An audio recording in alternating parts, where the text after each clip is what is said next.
Vamos ao texto sagrado, irmãos. Quero convidá-los a Atos dos Apóstolos, capítulo de número 12. Depois de um dia inteiro de visitas às igrejas plantadas pelo reverendo Laerte Júnior, em Praia de Campina e cercanias, era hora de voltar para casa com os missionários Eric e Susana. Eu me despedi dos irmãos que nos receberam e anunciei: vamos voltar pelo Peixe-Boi. É assim que eles chamam determinada estrada da região. Um deles ficou um pouco preocupado e disse: não, pastor, vá por Rio Tinto. A estrada do Peixe-Boi está perigosa, tem muito assalto. Não querendo tomar o caminho mais longo, eu perguntei, só por curiosidade: meu irmão, quantos assaltos recentemente? Ele parou, deve ter calculado, e depois disse, para minha surpresa: nos últimos 20 anos, pastor, eu tenho conhecimento de 5. Eu pensei comigo mesmo: não é tão perigosa assim a estrada do Peixe-Boi. Muito menos para os missionários que estavam comigo, que vivem no Rio de Janeiro e trabalham nas comunidades mais perigosas do país. Ser cristão, de modo semelhante, irmãos, não é perigoso o tempo todo. No entanto, não podemos dizer que a igreja nunca corre perigo. Depois de passar por um tempo de paz e crescimento, a igreja de Atos, por exemplo, será outra vez alcançada pela perseguição aqui. Ficará ela de pé diante desta nova onda perigosa? Será que a igreja continuará crescendo, apesar da oposição dos homens? Leiamos o texto, irmãos, para descobrir respostas nesta tarde. O texto é longo, eu sei, mas ele merece ser lido na íntegra. E eu vou fazê-lo com vocês nessa tarde. Nessa ocasião, Lucas registra no verso 1: o rei Herodes prendeu alguns que pertenciam à igreja, com a intenção de maltratá-los, e mandou matar à espada Tiago, irmão de João. Vendo que isso agradava aos judeus, prosseguiu prendendo também Pedro durante a festa dos pães sem fermento.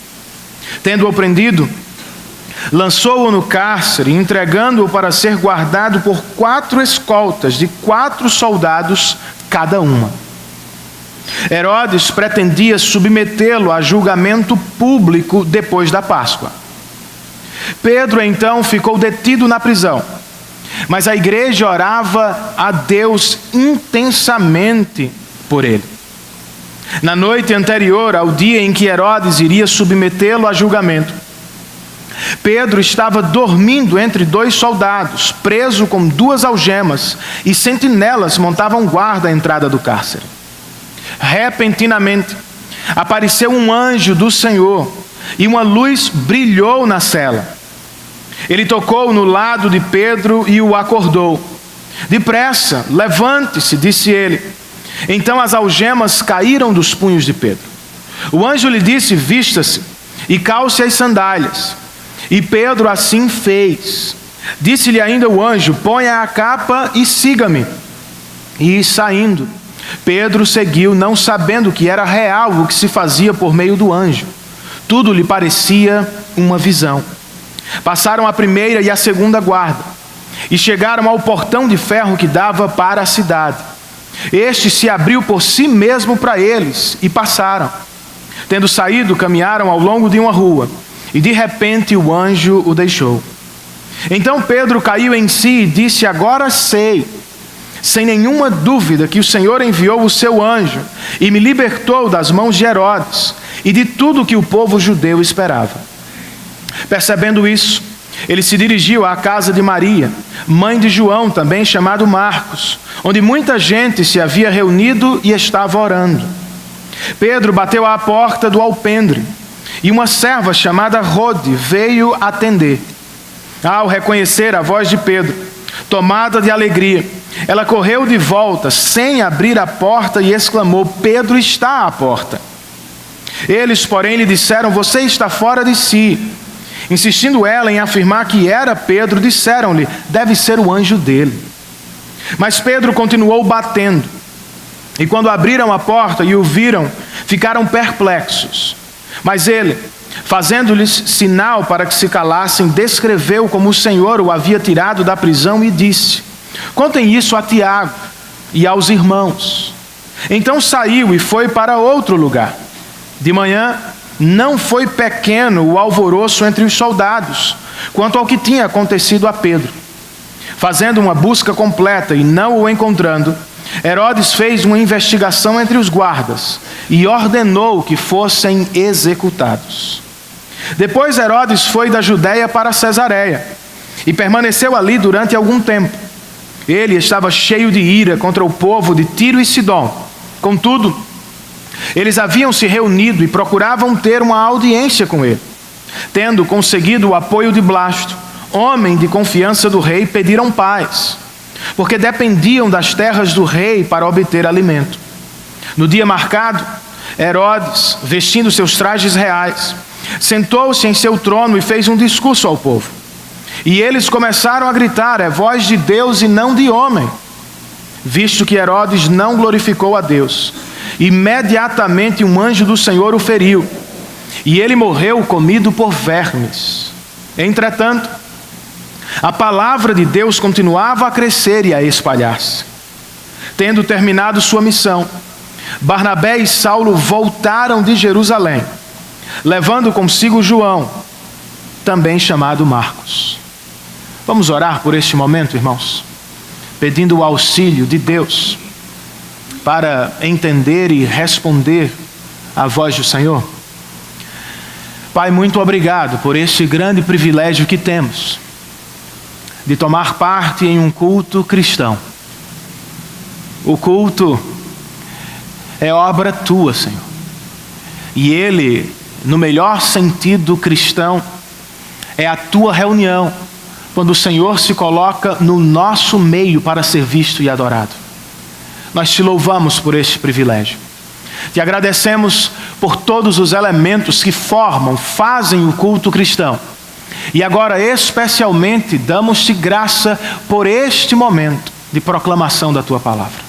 Confessamos, contudo, que somos limitados, que não conseguimos sozinhos compreender e atender a tua voz.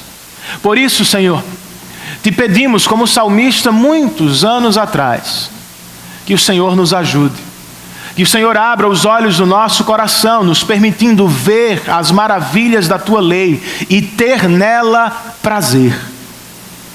Ajuda-nos a esconder a tua palavra nos nossos corações, para não pecarmos contra ti, Senhor. Encoraja-nos, fortalece-nos, anima-nos nesta tarde. Nós te pedimos tudo isso, em nome de Jesus e para a glória dele. Amém.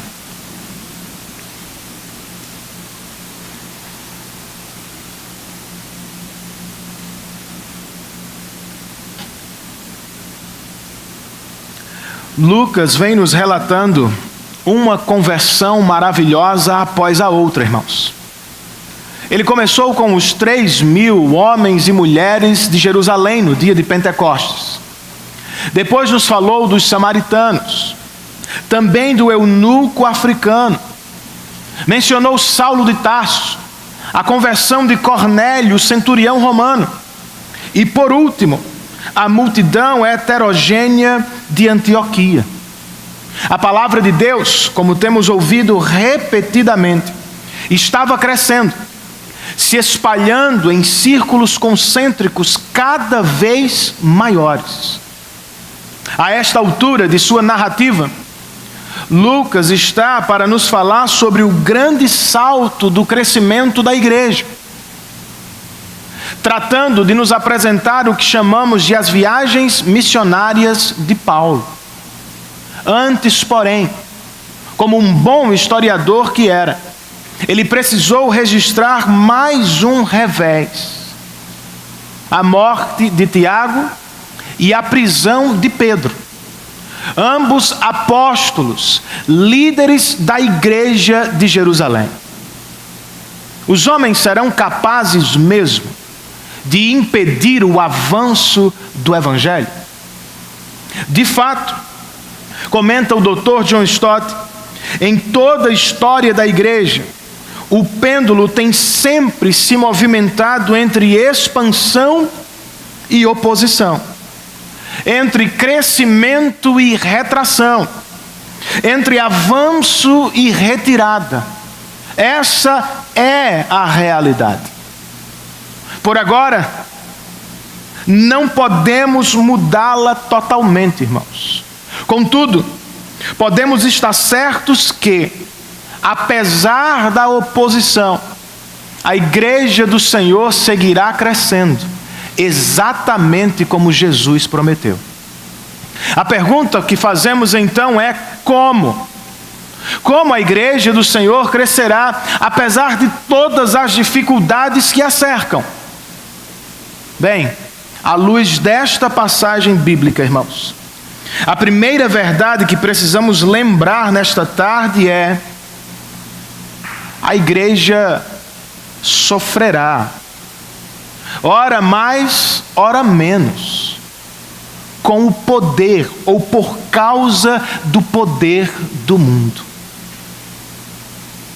Diferentemente da primeira onda de perseguição, quando os membros comuns da igreja foram os que mais sofreram, os apóstolos é que agora se tornam alvos do poder de Herodes.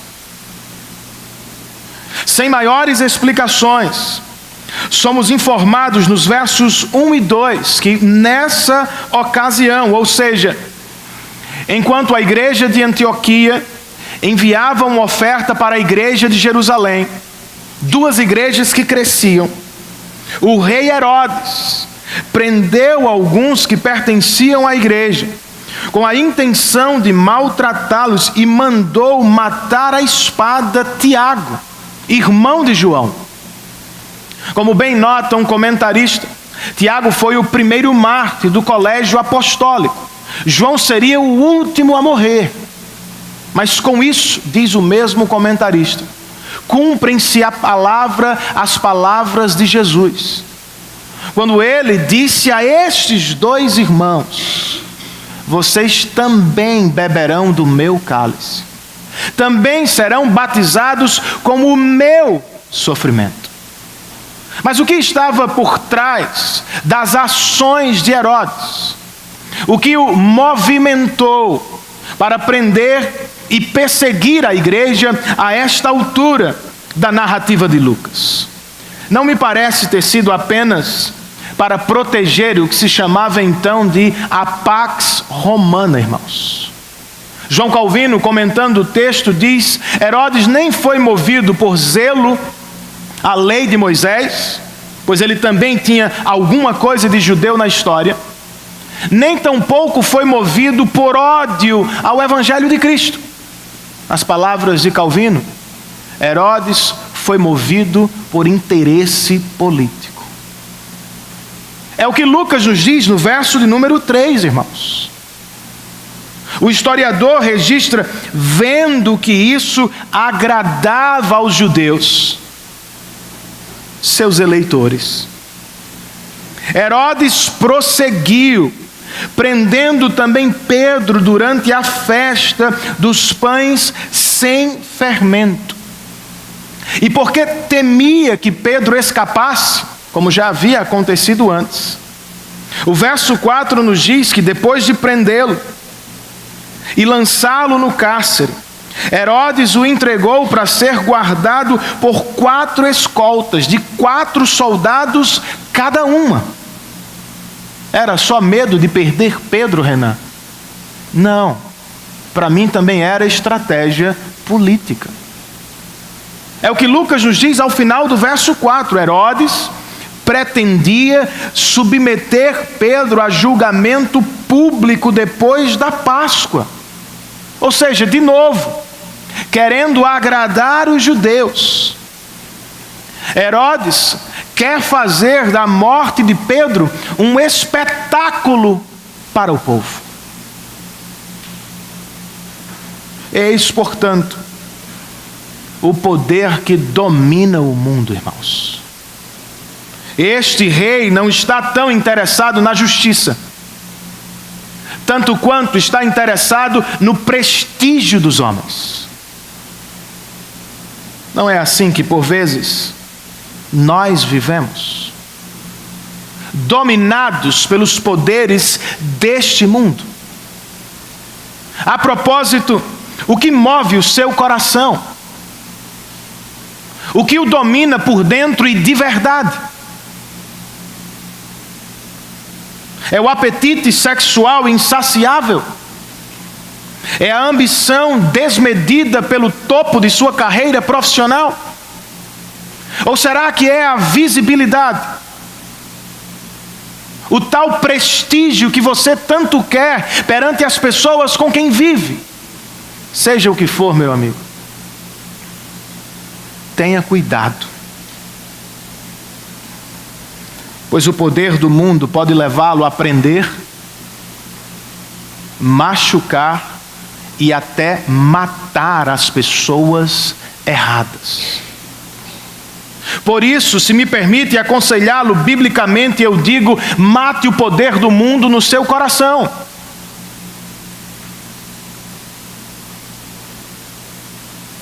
Ou então ele acabará matando você e os seus. De maneira prática, nós podemos fazê-lo destruindo as suas possibilidades. Para usar uma imagem pesada que Jesus empregou no Sermão da Montanha, nós precisamos arrancar olho e mão se estes nos fazem pecar, irmãos. Em outras palavras, devemos viver como se não tivéssemos a possibilidade para pecar. Precisamos arrancar das nossas vidas qualquer coisa que nos leva ao pecado. Conversas, programas, hábitos, oportunidades que acabarão na morte. Quem sabe, na morte das pessoas que nós mais amamos. De maneira espiritual, eu ainda posso dizer: volte-se do poder do mundo para o poder de Deus. Escrevendo aos Romanos, o apóstolo Paulo nos diz que o Evangelho é o poder de Deus para a salvação de todo aquele que crê. Escrevendo aos Coríntios, e falando dos judeus que ambicionavam o poder dos sinais e maravilhas, Paulo nos diz: Cristo é o poder de Deus. Voltar-se então dos poderes do mundo para o poder de Deus é simplesmente se voltar para Cristo. Ao fazê-lo, você encontrará todo o reconhecimento, toda a satisfação, toda a glória de que precisa. Não em si mesmo, obviamente. Você ficará feliz ao descobrir que, por causa de Cristo, Deus o reconhece como filho adotivo de sua família. Você ficará satisfeito, não por um momento, como acontece com os poderes deste mundo, mas por toda a eternidade. Por descobrir que nele, em Cristo, reside toda a plenitude de Deus para quem você foi feito, para começo de história. Você terá a sua glória, não nas conquistas pessoais, não no prestígio dos homens, mas na obra de Cristo, realizada por você na cruz do Calvário. Ele fez o que você jamais seria capaz de fazer. Jesus se entregou diante de Deus como um sacrifício perfeito no seu lugar, a fim de, com poder, conquistá-lo, resgatá-lo da condenação eterna e entregar nas suas mãos salvação para o louvor de sua própria glória. Volte-se, meu amigo, dos poderes deste mundo para o poder de Deus revelado em Cristo. E se você é a pessoa presa da história, ou se você é a pessoa que sofre nas mãos de homens e mulheres poderosos neste mundo, lembre-se, Jesus nos avisou que seria assim, irmãos. Ele não falou apenas de Tiago e João. O Senhor falava de todos os cristãos quando disse: neste mundo vocês terão aflições. Escrevendo a Timóteo, mas falando de todo e qualquer cristão genuíno, Paulo registrou de fato: todos os que desejam viver piedosamente serão perseguidos por causa de Cristo. Não é novidade, irmãos. Sofrer em alguma medida por causa de Cristo é a regra para os cristãos. De uma maneira ou de outra, na sua família, no seu trabalho ou na faculdade. Porque vivemos sob as mãos de uma sociedade e governos não cristãos. É inevitável que soframos. Em algum momento, em alguma medida, sofreremos por Cristo se somos genuínos cristãos. Não sejamos ingênuos, então. Tenha bom ânimo. Tenhamos esperança, irmãos. Por quê? Porque há algo melhor que nos espera em outro mundo. A morte de Tiago, destaca certo autor, nos lembra que não temos aqui cidade permanente, irmãos, mas que buscamos aquela que há de vir. Por mais que cristãos não gostem, eles precisam se valer do sofrimento. O sofrimento é uma espécie de professor de Deus. Ele reorienta os nossos olhos deste para aquele mundo. Nas mãos do Espírito, o sofrimento é uma ferramenta de santificação. E à medida que Deus o usa, ou a usa, os nossos olhos são desviados deste para aquele. E pela graça de Deus, ainda que padecendo, irmãos, nós começamos a sentir os gozos da glória, mesmo nesta terra manchada pelo pecado. Ao mesmo tempo, enquanto sofremos e aguardamos por um mundo melhor, precisamos ter fé em Deus, irmãos. Precisamos confiar no Senhor, apesar das circunstâncias adversas. Comumente, quando diante de acontecimentos como a morte de Tiago, nós questionamos Deus. Por que, Senhor? Bem, foi o próprio Jesus quem chamou Tiago e investiu nele 3 anos e meio. Por que levá-lo agora? Ele era ainda tão jovem, poderia ser tão útil, tinha tantos dons, tantas habilidades. Por quê? Aparentemente, irmãos, algumas coisas não fazem sentido. Eu concordo, mas não posso paralisar diante das minhas perguntas quando tenho a Deus. Mesmo não compreendendo tudo o que Ele escolhe fazer, eu sei, Ele é bom, perfeito, jamais erra com seus filhos. Sendo assim, antes de se permitir desesperar pelos acontecimentos da vida, leve a mão à boca e cale-se.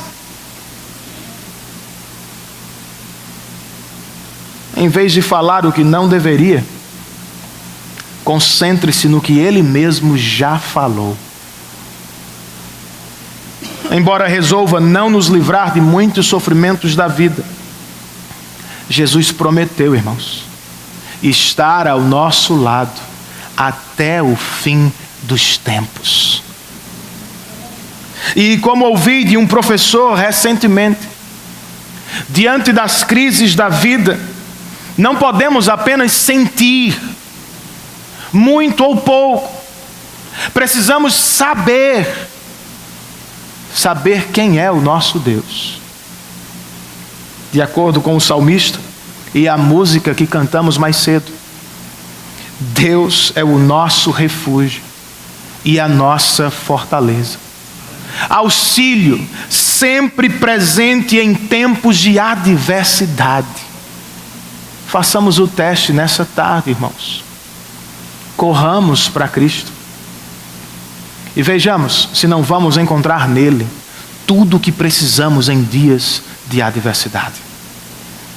A igreja, irmãos queridos, certamente crescerá, mas no processo, como acabamos de ouvir, ela terá de sofrer com o poder do mundo. Esse, contudo, não é o único poder que conhecemos, irmãos. Nós também precisamos lembrar que enquanto luta em crescimento, a igreja sempre conta com o poder da oração. É a arma que temos, irmãos. Como se estivesse posicionando exércitos em dias de batalha. Lucas escreve o verso 5.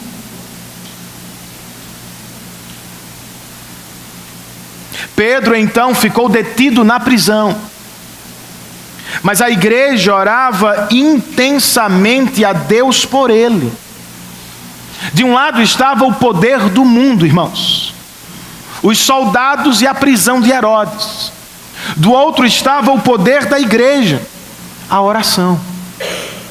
É como coloca o Dr. John Stott, e eu o cito outra vez: a oração é a única arma daqueles que não têm poder no mundo. Mas será mesmo que Deus responde às nossas orações? Bem, enquanto a igreja orava na casa de um tal de João Marcos, vamos conhecê-lo melhor ao longo do caminho, e Pedro, curiosamente, dormia entre os soldados. Lucas registra no verso 7 que um anjo repentinamente apareceu e uma luz brilhou na cela de Pedro. Ele tocou no lado de Pedro e o acordou. Depressa, levante-se, disse ele. Então as algemas caíram dos punhos de Pedro. O anjo lhe disse: vista-se e calce as sandálias. E Pedro assim fez. Disse-lhe ainda o anjo: ponha a capa e siga-me. Verso 9, e saindo, Pedro seguiu, não sabendo que era real o que se fazia por meio do anjo, pois tudo lhe parecia uma visão. Passaram a primeira e a segunda guarda e chegaram ao portão de ferro que dava para a cidade. Este se abriu por si mesmo para eles e passaram. Tendo saído, caminharam ao longo de uma rua e de repente o anjo o deixou. Então Pedro, que ainda precisava tomar algum café para despertar, disse no verso de número 11: agora sei, sem nenhuma dúvida, que o Senhor enviou o seu anjo e me libertou das mãos de Herodes e de tudo o que o povo judeu esperava. Este provavelmente é o verso mais importante deste episódio, irmãos, pois ele nos revela o real poder da igreja. Embora a cela de Pedro estivesse muito bem protegida por muitos soldados de Herodes, Deus enviou apenas um anjo para libertar o seu apóstolo. Nas mãos de quem, irmãos, estava de verdade o poder?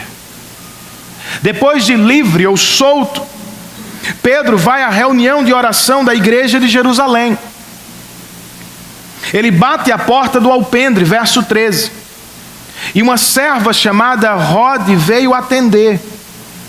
Ao reconhecer a voz de Pedro, tomada de alegria, ela correu de volta sem abrir a porta. Note isso. deixou o camarada do lado de fora. E exclamou para a igreja: Pedro está à porta. De tanta alegria, Pedro ficou do lado de fora. E para nossa surpresa, irmãos, quando a igreja ouviu que Deus havia atendido a sua oração, qual foi a resposta dela? Verso 15. Os nossos irmãos disseram: você está fora de si, menina. E a coitada insistiu, afirmando que era Pedro.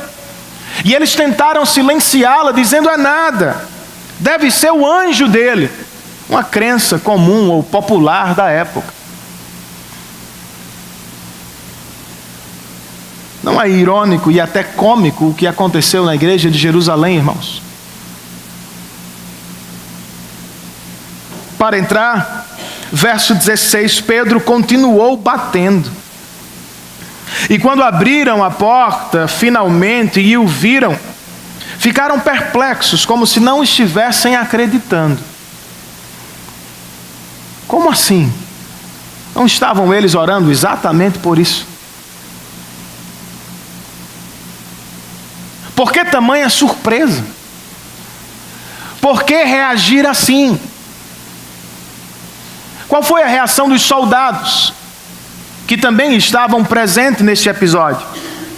De acordo com Lucas, no verso 18, de manhã, não foi pequeno o alvoroço entre os soldados. Herodes, por sua vez, verso 29, fez uma investigação, ou melhor, 19, uma investigação entre os guardas, e somente ordenou que fossem executados. É assim que você reage diante de algumas notícias do seu dia? Quem sabe no seu trabalho ou na sua família?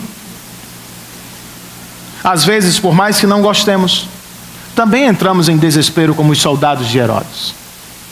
Também explodimos em raiva e fúria como o próprio Herodes. Mas e se orássemos, cristãos? Teríamos algum ganho? Reagiríamos de maneira diferente? Claro que sim, irmãos. Pois quem ora, à semelhança de Pedro, é capaz de dormir em meio às piores adversidades da vida. Não lhe é estranho, aos olhos dos homens, um de seus melhores amigos morreu na noite passada. Ele sabe, é o próximo. Mas em nenhum momento do texto você encontra Pedro tremendo de medo, ou entregando-se ao desespero. Por que não, irmãos? Muitos anos depois, o mesmo apóstolo escreveria: lancem sobre o Senhor toda a sua ansiedade. Por quê? Ele tem uma razão. Porque o Senhor tem cuidado de vocês. Esse é o retrato da sua vida cristã, meu irmão. Deus tem cuidado de você. Tem estado ao seu lado ao longo de toda a sua história. Então, por que se desesperar diante do mais novo problema, em vez de preocupação? Deveríamos nos lançar à oração, irmãos, crendo que Deus cuidará das nossas vidas, como tantas vezes já fez ao longo de nossa história. Depois, durma em paz, meu irmão. Durma tranquilo. Não porque este ou aquele candidato foi eleito, mas porque o seu Deus é o Criador dos céus e da terra. E porque Ele, diz o salmista, não dorme, não pega cochilo, está sempre acordado de pé, velando pelos seus. Quem ora, irmãos, como a própria igreja de Jerusalém, sabe que não está sozinho no mundo. A igreja orava, Pedro estava preso, não sob o poder dos judeus, mas agora sob o poder de Herodes. A igreja foi orar. porque ela crê em Deus. Ela sabe que não está sozinha neste mundo. Você também sabe? Eu sei que sabe, mas se esquece. Eu também. Por isso temos este texto. Por isso temos o texto de Gênesis 28. Quando o autor sagrado registra a história da fuga de Jacó. Vocês se lembram? Ele fugiu de casa por causa de seu irmão. Parou em determinado lugar e pensou consigo mesmo: eu estou perdido e sozinho, não há ninguém por mim. Foi quando ele teve um sonho, irmãos. Ele viu uma escada, através da qual anjos de Deus subiam e desciam. Você crê? Por mais que não os vejamos, irmãos, o texto bíblico de Hebreus nos garante: anjos são ministros enviados por Deus para servir a sua igreja. O que significa que nunca estamos tão sozinhos como imaginamos. Por causa de Cristo, que disse ser Ele mesmo a escada, há uma conexão direta entre o céu e a sua casa, entre o céu e o quarto do hospital, entre o céu e a nossa igreja agora mesmo, irmãos. Jamais se esqueça disso. Nunca estamos sozinhos. Agora, quem ora, lembremos disso, às vezes também duvida, irmãos. Não foi o que a igreja de Jerusalém fez? Orou, pedindo a Deus por Pedro. Quando ele chega, a mesma igreja diz: não acreditamos. Não pode ser. Não é assim que por vezes nós também oramos?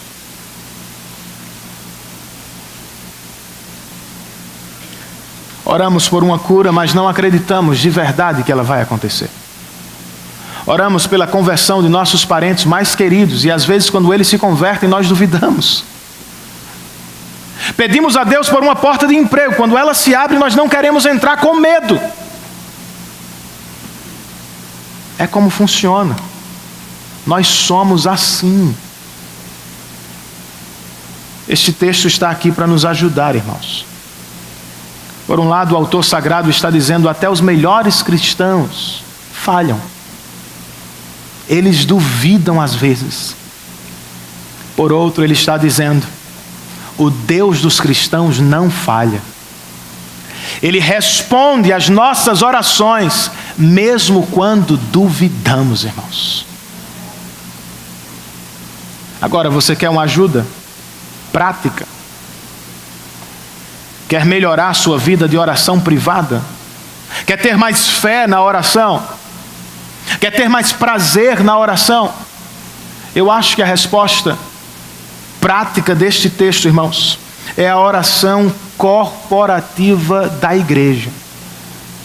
É um meio de graça que Deus nos deu. É um instrumento dele para nos abençoar, irmãos. Pois quando nos reunimos para orar com a igreja, nós somos encorajados pelo que ouvimos. Nós aprendemos pelo que ouvimos. Nós celebramos pelo que ouvimos. Por isso nós temos momentos de oração aos domingos. E por isso nós temos um dia por semana para orar como igreja, quarta-feira.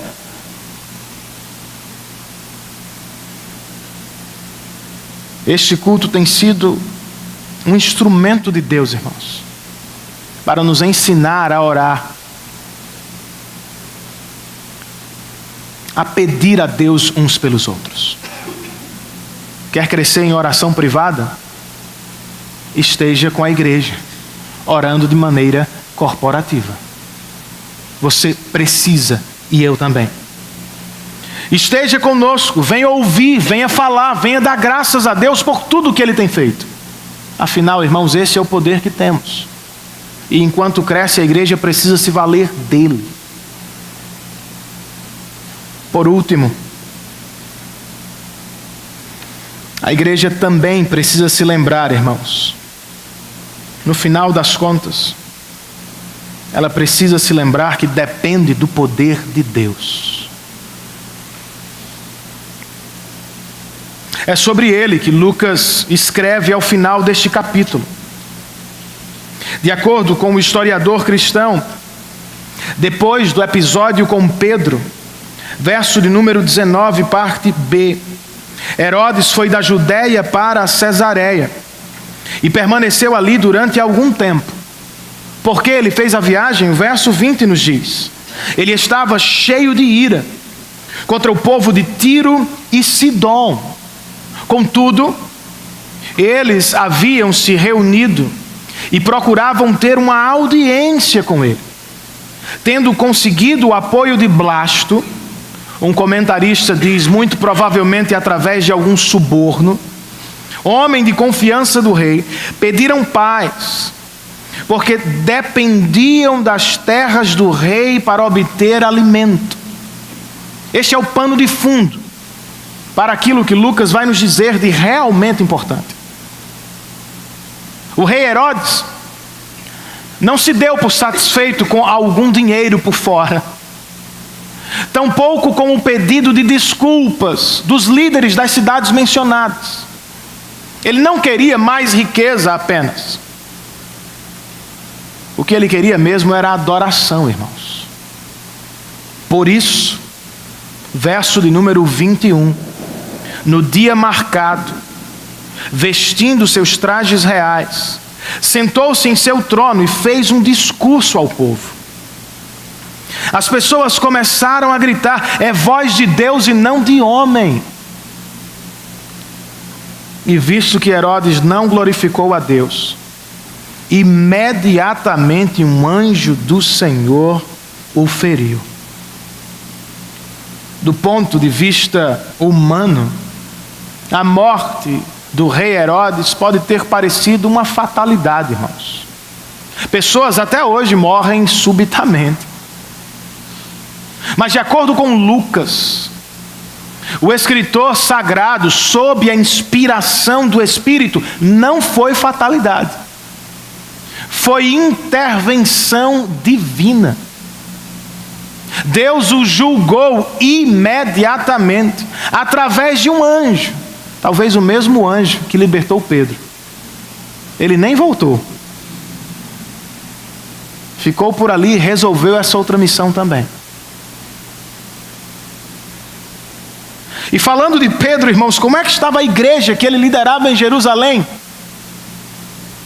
Apesar da oposição dos homens?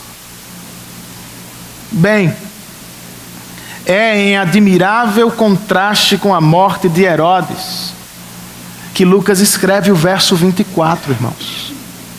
Nos dizendo, entretanto, a palavra de Deus continuava a crescer e a espalhar-se. O capítulo 12 de Atos, comenta o Dr. John Stott, começa com a morte de Tiago, com a prisão de Pedro e Herodes triunfante, irmãos. O mesmo capítulo, porém, termina com a morte de Herodes, a libertação de Pedro e o triunfo do Evangelho de Jesus Cristo. Este é o real poder de Deus, irmãos.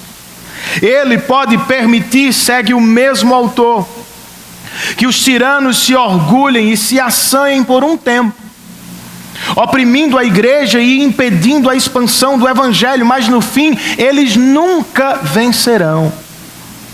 O império deles será derrotado e o seu orgulho será quebrado. Glória a Deus por isso. Lucas, então, fecha esta sessão com uma informação aparentemente irrelevante e fora de lugar. Ele escreve no verso de número 25, tendo terminado sua missão, Barnabé e Saulo voltaram de Jerusalém, levando consigo João, também chamado Marcos. Trata-se de um verso de transição, irmãos. E o propósito dele é posicionar estes nossos irmãos no novo centro missionário da igreja, Antioquia, de onde em breve eles sairão para alcançar os confins da terra. É a maneira de Lucas nos levar de Jerusalém a Antioquia, e também de nos dizer que foi Deus quem reuniu estes homens, quem liderou estes homens, quem os colocou na cidade de Antioquia. Você crê nisso? Você crê que Deus posiciona pessoas no mundo com um propósito maior? Você crê que Deus casa pessoas? Que Deus dá filho a cristãos? Pensando em coisas grandes e poderosas no seu reino? Você crê que o Senhor está conduzindo a macro história do país nesta noite? E que Ele vai conduzir a sua micro história todos os dias da sua vida? Tendo em vista não apenas o seu prazer, mas a glória de seu próprio nome e a salvação de seu povo na terra.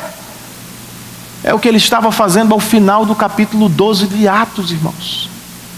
Deus estava reunindo um time, posicionando pessoas, guiando os nossos irmãos. Eles estarão por um pouco de tempo em Antioquia e de lá serão lançados ao mundo.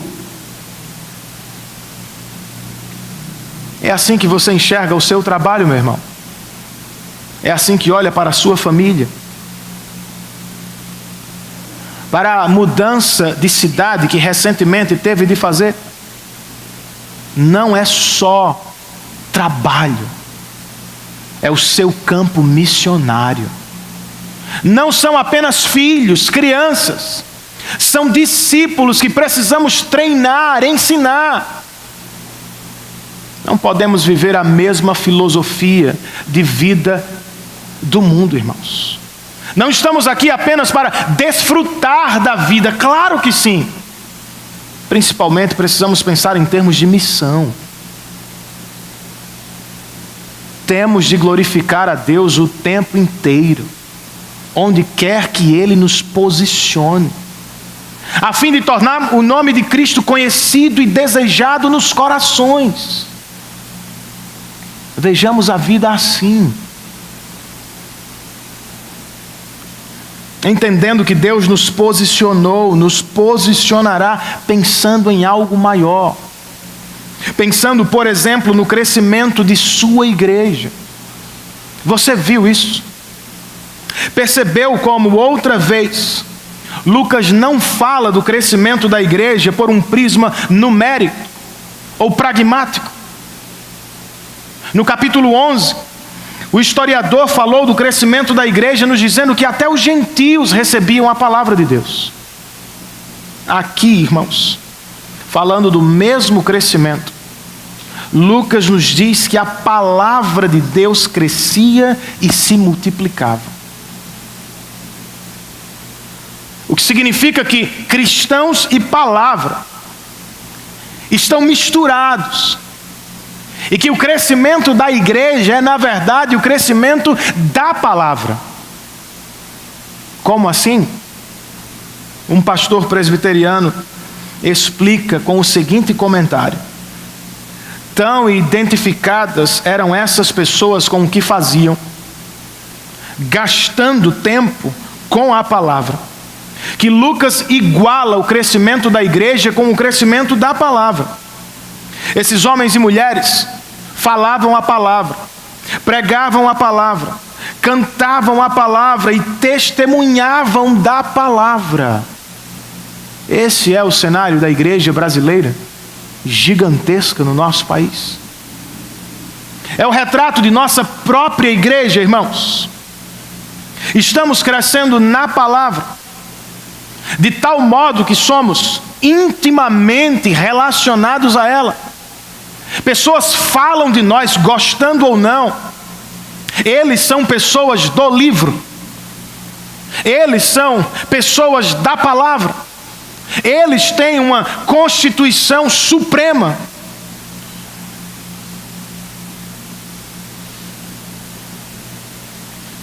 A questão, de novo, não é tanto o número de pessoas que temos nos cultos, irmãos. A questão realmente importante é: será que estas pessoas estão ouvindo a palavra de verdade? Cantando a palavra? Orando a palavra? Será que vão pregar a palavra amanhã? Será que vão viver à luz da palavra? Em suma, estamos crescendo espiritualmente de verdade? Ou estamos apenas enchendo os nossos prédios com gente? E ainda falando do crescimento da igreja, perceba neste texto a nossa segurança, irmãos. Ele destaca o progresso inevitável do Evangelho.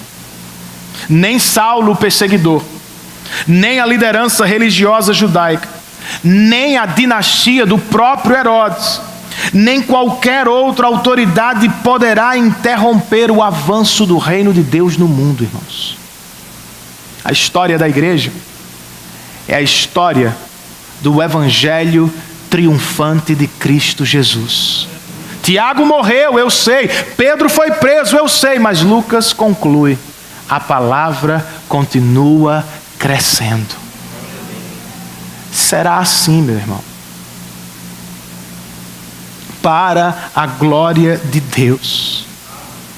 Apesar de governos totalitários e anticristãos, apesar de ideologias, de homens e ataques do próprio diabo, que cremos que existe, é real, a igreja do Senhor Jesus Cristo vai crescer, irmãos.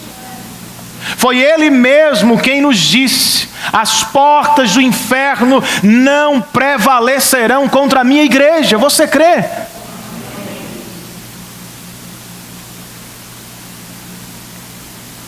A igreja crescerá para a glória de Deus e para a salvação dos pecadores, até que todos os eleitos do Senhor estejam reunidos, e até que Cristo volte para julgar o mundo.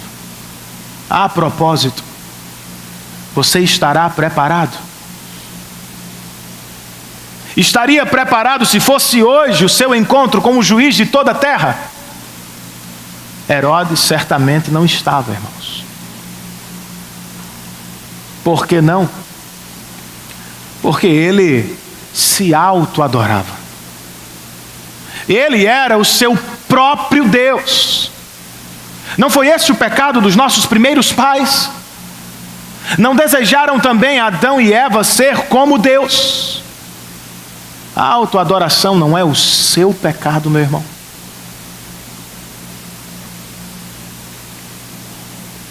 Tal pecado não mata apenas as pessoas à sua volta.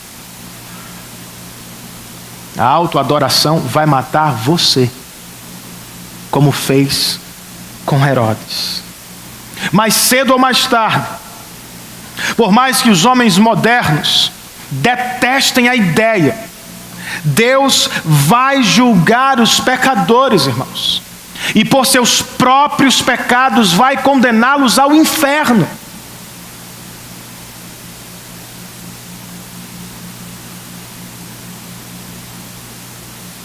Estado e lugar de eterno sofrimento.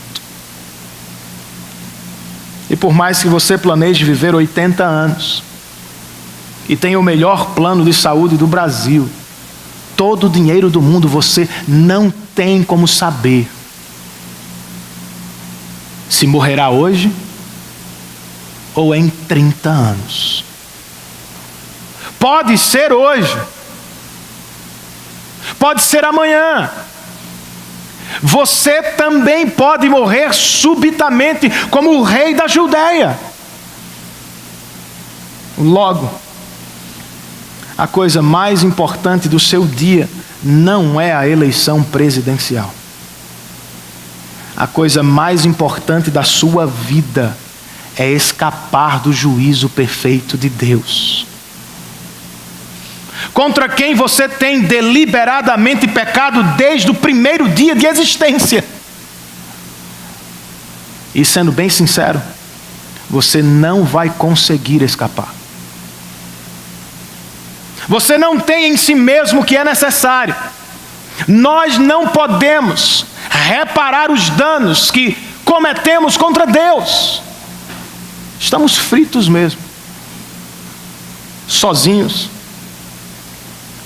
Seremos julgados e por causa dos nossos pecados, condenados eternamente. E agora, Renan? Não se desespere, pois este Deus santo, justo e perfeito também é bom, maravilhoso e gracioso. Embora tenha de nos julgar, irmãos, não há como esconder o que fizemos. Ele nos enviou o seu único Filho para tomar o nosso lugar na cruz do Calvário. E ao fazê-lo, Jesus já recebeu o juízo que era nosso, para nos dar a salvação eterna para a glória de seu nome.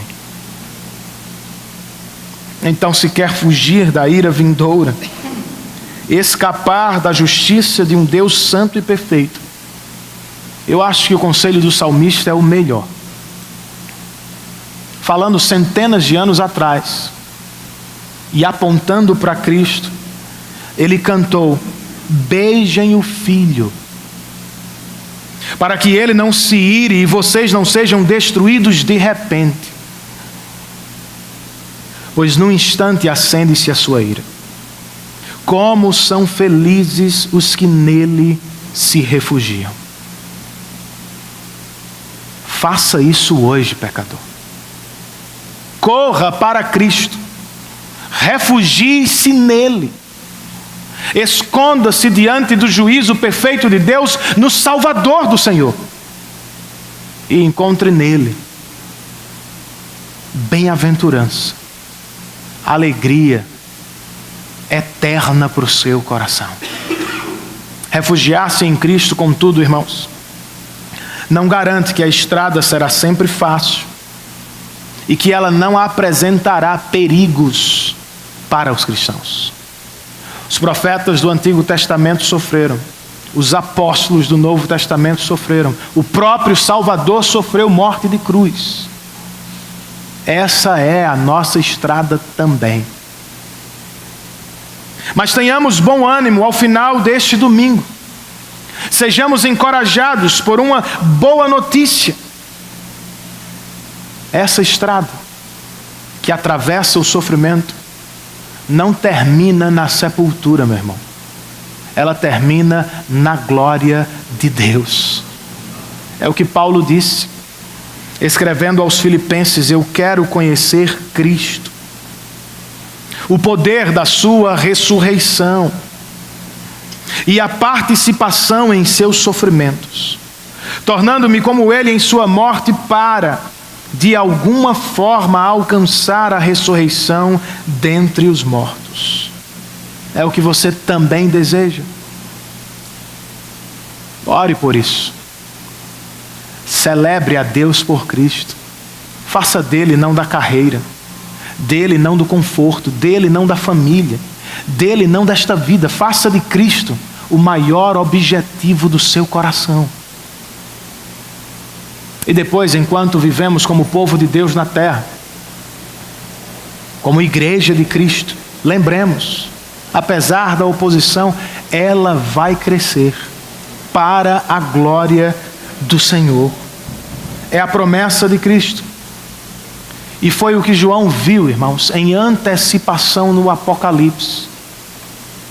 Diante do trono de Deus estarão certamente pessoas de todas as nações, de todas as línguas, de todos os povos e de todas as tribos da terra. estarão todos reunidos, adorando o leão de Judá, que se fez Cordeiro de Deus para a nossa salvação. Fiquemos de pé, irmãos, e aproveitemos este momento final de culto para adorar aquele que venceu e nos fez em seu sangue mais do que vencedores para todo sempre.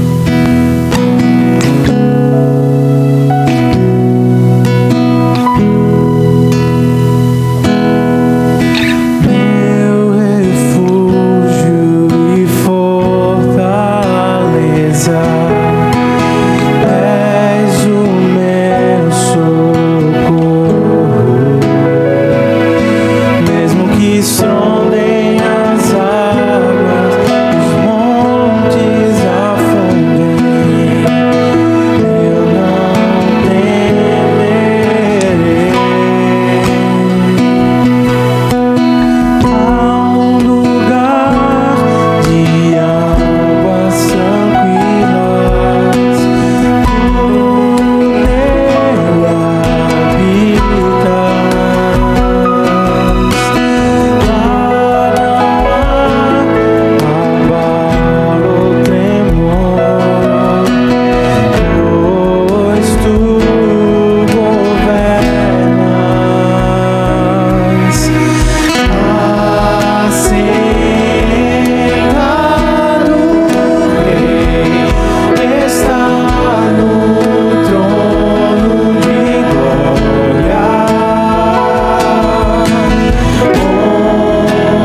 Louvado seja Deus por podermos prestar um culto racional e agradável a Ele.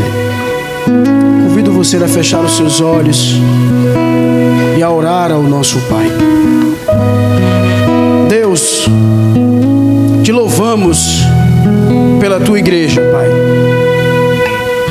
Louvamos ao Senhor pelo seu crescimento. Meu Senhor, nós sabemos que o poder do mundo tem tentado constantemente sufocar a tua igreja. Confessamos, Senhor, que cedemos a esse poder algumas vezes, buscando reconhecimento e a aceitação. Tem misericórdia de nós, Pai. Ajuda-nos, meu Senhor. Obrigado por nos lembrar que em Cristo somos reconhecidos como teus filhos. Somos amados por ti, Pai. Nos ajuda a nos libertar do poder do mundo, a matar esse poder e nos apegarmos a ti, Senhor. Oh Deus, nós temos a consciência que a batalha não será fácil. Ela não é fácil. Mas em meio a essa batalha, sabemos que estamos sofrendo por causa de Cristo. E isso, Senhor, nos anima, pelo fato de sabermos que temos algo muito melhor que nos espera, que é a tua morada eterna. Apesar, ó Deus, às vezes de não compreendermos os teus atos, o Senhor é bom e está no controle de todas as coisas. Por isso, Senhor, ajuda-nos a descansarmos nisso,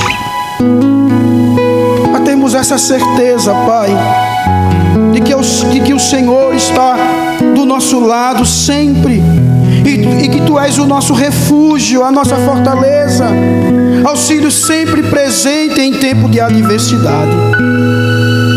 Por isso, Senhor, nós queremos Te louvar por este meio de graça, a oração, esta arma, Pai, tão poderosa, que quando a praticamos somos levados a descansar em Ti, a lançar sobre Ti toda a nossa ansiedade, na certeza de que o Senhor cuida de nós. Por isso, Senhor, Te pedimos que ajude a Tua igreja hoje a orar. Levanta neste lugar, Pai, homens e mulheres de oração. Queremos, Senhor, utilizar essa arma tanto nos momentos particulares, mas também, ó Deus, nos momentos corporativos da Tua igreja. Que o Senhor nos leve a esta prática na congregação. Ó Deus, dependemos do Teu poder, tendo em vista, Senhor, que temos a certeza de que Tu estás no controle de todas as coisas, que o Senhor está conduzindo a história do mundo e principalmente, ó Deus, dos Teus discípulos. Por isso louvamos o Teu nome e que pelo Teu poder o Senhor tem dado crescimento à Tua igreja e à Tua palavra. Por isso, Deus, muito obrigado. Obrigado pela Tua palavra e pelo crescimento da Tua casa, da Tua igreja. Continue, Senhor, nos ajudando nessa caminhada e que na certeza de que Cristo fez na cruz por nós, chegaremos ao grande dia que descansaremos da batalha na morada eterna. Leva-nos em paz. Dá-nos uma noite tranquila, uma semana abençoada na Tua presença, Pai, livrando-nos de todo o mal. É assim que oramos, no nome do Teu Filho Jesus Cristo. Que o amor de Deus, o nosso Pai, a graça do nosso Senhor e Salvador Jesus Cristo, que o poder e as consolações do Espírito Santo estejam com todos nós agora e para todos sempre. A igreja diz amém. Cantemos ao Senhor, irmãos.